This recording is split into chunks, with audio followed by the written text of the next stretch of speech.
Meanwhile, the Nets and the Bucks highlighting the NBA slate on this MLK Day. Giannis and the Bucks have won 7 of their last 8, scoring nearly 118 points a game since the calendar flipped to 2021. They're one of only 4 teams to score 100 points in every game this season. And what can James Harden and KD do for an encore after their first game as teammates in over 8 years? Well, Saturday, Durant had a season-high 42. Harden became the first player in NBA history with a 30-point triple-double in his team debut.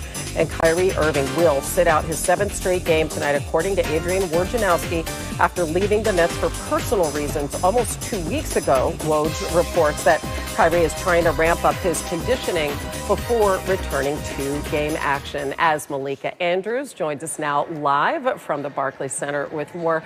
Malika, Kyrie, as we noted, he's already missed 7 games, and it's also worth noting he has forfeited more than $800,000 in salary for violating COVID protocols. When is he expected to rejoin the team?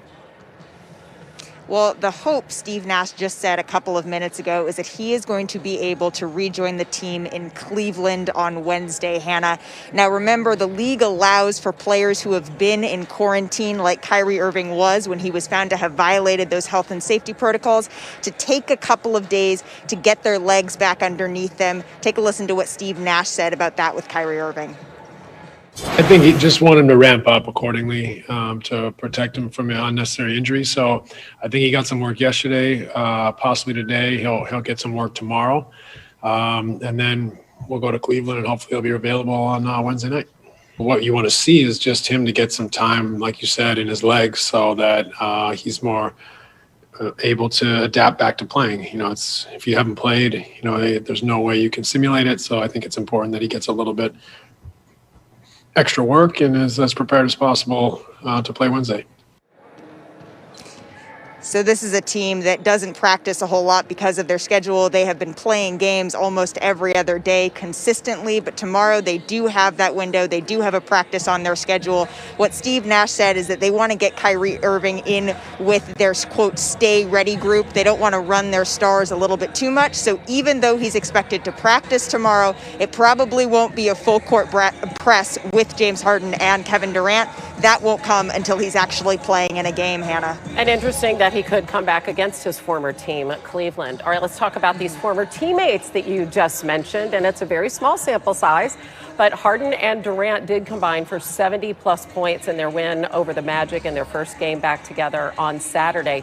What is their focus tonight as they face a tougher opponent in Milwaukee?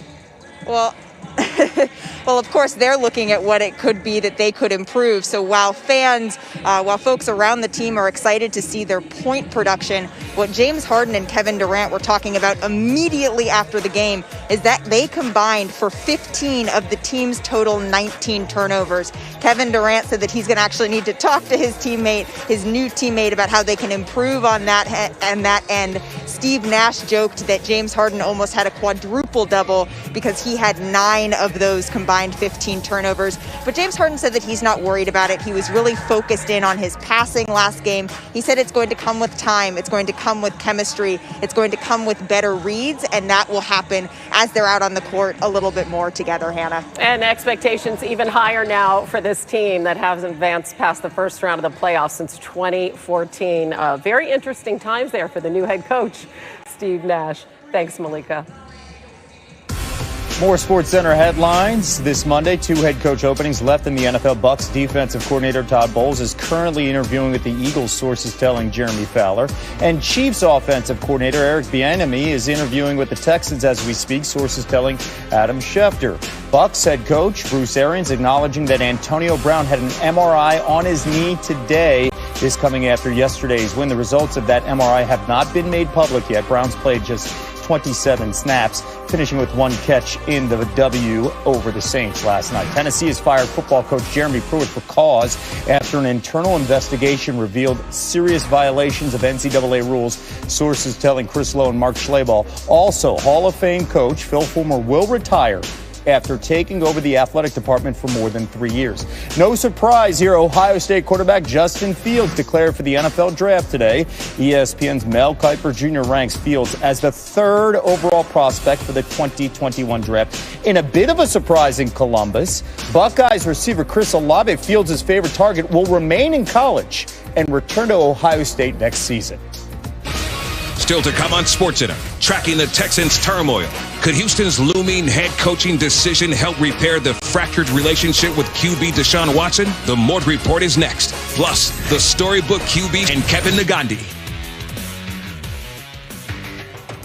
And here is a look at the best of the NBA on this MLK Day. We're going to start, Kevin, with the Spurs and the Blazers, all right? DeMar DeRozan with the ball in the post, spins and is stuffed at the rim by Derrick Jones Jr.